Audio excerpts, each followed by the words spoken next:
Pasal ketabkih pornografi saya nak sebut, bukannya budak-budak saja.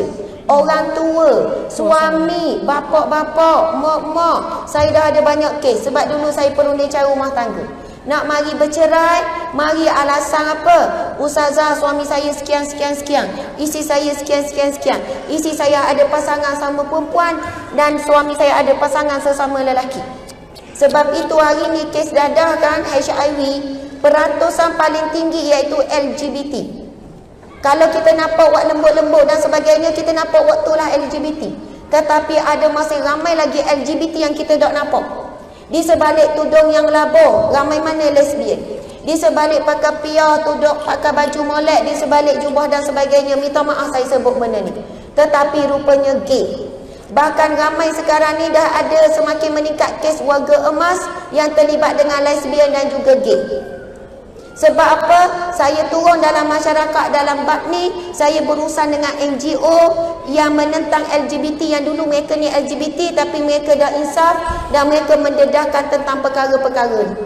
Dan dia pesan pada saya, dia kata, Ustazah, tolong pesan pada ibu bapa yang hantar anak ke asrama, sebab dah banyak asrama kita turun yang mana asrama telah menjadi pusat kepada lesbian dan juga kepada gay. Sebab apa? Bila kawan sama-sama jantina ni, orang tak perasan, tak nampak teruk sangat. Bila sekolah asrama sama puang, sama lelaki. Pernah ada seorang pelajar puang main mengaku ke saya, Ustazah, macam mana saya nak buat? Saya ni memang terangsang dengan orang puang. Dia perempuan lah ni, pakai molek, tudung labuh apa semua. Saya tak boleh lah Ustazah duduk asrama. Saya tengok orang puang, saya memang terangsang, saya gairah. Jadi saya nak buat macam mana Ustazah? Adakah saya nak keluar sedangkan sekolah ni sekolah terbaik, sekolah asrama penuh? Saya kata, macam mana Ustazah nak tolong awak? Melainkan awak kena tolong diri sendiri. Apa yang Ustazah boleh nasihat, awak pergi jumpa doktor. Apa Ustazah? Sebab ia melibatkan hormon. Mungkin hormon estrogen awak rendah, mungkin hormon testosteron awak lebih tinggi, Ustazah tak tahu. Tapi awak pergi jumpa doktor, insya-Allah doktor boleh bantu awak. Maksudnya itu dari salah satu sudut lah. Dia main ngaku dengan saya. Tetapi saya terima pengakuan daripada pelajar universiti, banyak mengaku terlibat dengan LGBT ni. Dia tak nampak jelas pada zahir, tapi mereka terlibat dan mereka sangat terseksi. Dan saya nak sebut secara ringkas, iaitu 5F. Agenda Yahudi nak rosakkan umat Islam, iaitu 5F. F yang pertama, mereka target apa? Iaitu family, iaitu keluarga. Mereka tahu kalau keluarga rosak, akan rosaklah umat Islam. F yang kedua, iaitu fashion. Orang puang kita, subhanallah, ni kita nampak sekilas semua comel belaka. Orang lelaki pun hari ni na'udzubillah, mula dah anak kita ni pakai seluar ketat gelemak. Pasal pakai pakaian ketat ini bukan haram untuk perempuan saja, lelaki pun haram pakai seluar ketat. Bukan perempuan saja dilarang memakai baju nipis. Orang lelaki hari ni, anak-anak muda kita pakai baju nipis nak nampak sadar.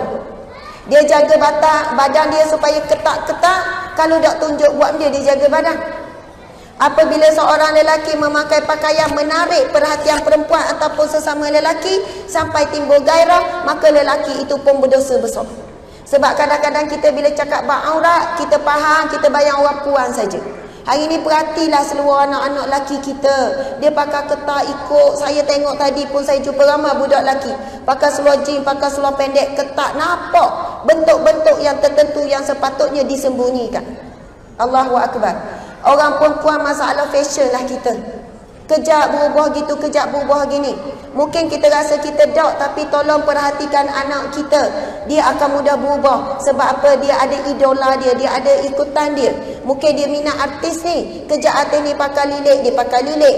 Hari ni kita tengok anak muda kita pakai lilit tekak ni, sampai nampak semua bentuk dada dan sebagainya.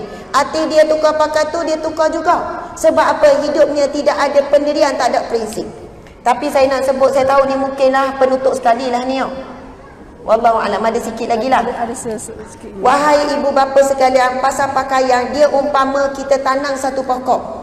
Bila kita tanam satu pokok, kalaulah benda tu pokok ni kita nak cabut baru tanam, contoh 2-3 hari YB. Bila pokok tu ditanam 2-3 hari, mudah tak kita nak retuh balik? Mudahlah. Sebab ia akar tak kuat lagi. Tapi kalau pokok tu dah ditanam 2-3 tahun, mudah tak kita nak cabut pokok tu? Mudah. Lampu susah lah. Susah lah. Mungkin kita kena pakai cash. Betul. Kena ambil cash, je tolak tu. Barulah boleh nak buang pokok tu daripada dengan akar-akar dia. Kalau dah 3 tahun. Masalah kita kadang-kadang ibu bapa sekalian pasal pakaian anak, kita rasa budak lagi, tak apalah, dia pakai seluar ketat budak lagi. Baru darjah 1, baru darjah 2, baru darjah 3. Tak apalah, dia pakai gitu, pakai t-shirt lengan pendek. Tapi bila dah besar, benda tu dah berakar, budak tu dah besar, kita baru nak tukar pakaian dia, bukan mudah. Macam pokok yang dah berapa kuat tadi, kita nak tarik, mungkin pertama tangan kita sakit. Yang kedua, bila kita guna cash, pokok tu akan hancur. Begitulah ibaratnya apabila ibu bapa, bila tengok benda dak molek, benda dak comel pada anak, dak terus retuh lalu. Sebab itu kita bila tengok hari ini pengaruh anak kita ni banyak sangat. Sebab apa? Dia tengok kod telefon. Dulu kita tengok fashion ni dia tak pengaruh sangat sebab kita tak boleh tengok ramah. Tapi hari ni anak kita dia tengok ni, Lazada ada, Shopee ada, macam-macam iklan tudung. Kalau tahun raya macam-macam keluar, pengaruh banyak sangat. Tapi ibu bapa yang sedar betapa besarnya dia perlu didik anak daripada kecil. Dia nampak je benda tak comel, dia terus getuh. Dia nasihat comel-comel, dia terang comel-comel. Tapi ibu bapa hari ni yang malah nak cara. Dia kata tak apalah, budak lagi, nanti dah besar baru bagi nasihat. Masa tu dah terlambat. Na'udzubillah min zalik. Kemudian F yang seterusnya, yang ketiga, yang pertama tadi family, yang kedua iaitu fashion, yang ketiga dia rosakkan masyarakat kita dengan food iaitu makanan. Nabi pernah sebut akan datang di kalangan umatku, mereka makan apa saja jenis makanan, mereka akan minum apa saja jenis minuman, dan mereka lah seburuk-buruk di kalangan umatku, Nabi kata. Dan memang hari ni kalau nak senarai jenis air akan keluar beratus, mungkin 1000 jenis air. Milo saja ada macam-macam jenis Milo. Milo tu, Milo tabur, Milo ni, Milo ci, macam-macam Milo. Teh pula macam-macam jenis. Keluar je air yang pelik-pelik.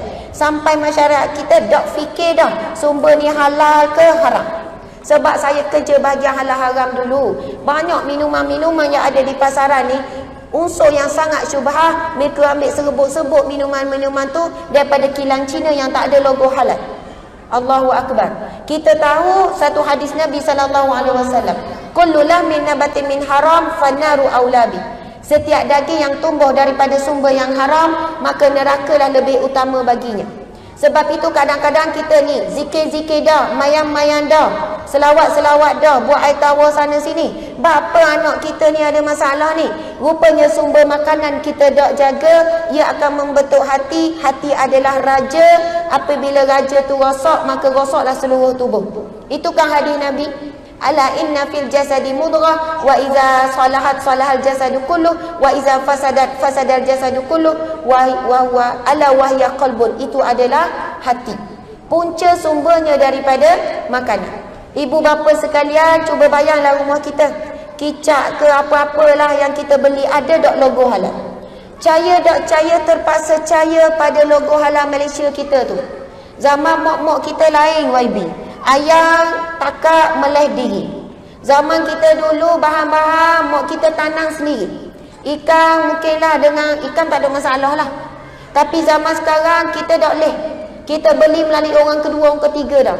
Jadi kita perlu mencari apa-apa tu mesti ada logo halal, insya-Allah. Kalaulah logo halal tu nipu, kira dah terlepaslah kita. Kalaulah ada orang yang khianat, terlepaslah kita. Kurang-kurangnya kita dah usaha dengan Allah Subhanahu Wa Taala. Kita dah usaha dah supaya kita ni cari yang halal. Kemudian yang terakhir, tadi sebut family. Kemudian kita sebut fashion. Lepas tu kita sebut food, iaitu makanan. F yang keempat iaitu fun, iaitu hiburan. Allahu Akbar. Sebab nak hiburan, kita bagi hiburan pada anak apa? Main game. Perasan tak ibu-ibu sekalian, game ni ada banyak game, dia ada unsur-unsur benda-benda lucu. Main game, tapi orang puan dalam game tu memang teruk, walaupun kata tetapi sangat seksi. Ada game ni dia suruh benda-benda yang pelik supaya ikut dan sebagainya. Kita tengok dah apalah, budak-budak main game je bang, bukan dia buat benda pelik pun duduk dalam rumah. Tapi otak dia rosak sebab fun tadi, hiburan, game dan sebagainya. Dan F yang terakhir iaitu filem, ataupun kita tengok drama dan sebagainya. Contohlah ibu bapa hari ni, kita buka filem ataupun drama dalam rumah kita, tapi wak tengok sama suami, anak-anak, nampak comel dah. Tengok cerita sama-sama, macam mesra lah keluarga. Tetapi suami kita duduk tengok orang puang lain duk tutup aurat. Anak laki kita pun duk tengok orang puang lain pakai seksi. Bila dalam rumah kita, kita membudayakan melihat maksiat itu biasa, anak kita di luar dia tengok orang puang seksi, dia tengok. Tapi kalau dalam rumah kita jaga, kita tutup TV contohnya, kita tak boleh tengok benda-benda ngarut ni, kita pilih. Akhirnya anak kita bila luar, dia nampak ada puang yang seksi-seksi, dia paling wajah. Dia akan tunduk, dia akan tengok, umi gelilah. Tapi kalau dalam rumah kita tak jaga, dia tengok selamba je. Orang puang pakai sikap, pakai ketak, kita pun tak sekat, kita kata drama TV. Tetapi kita membiasakan mata anak kita melihat sesuatu yang haram. Na'udzubillah, kalau Allah mengharamkan mata kita untuk melihat syurga Allah Subhanahu wa ta'ala.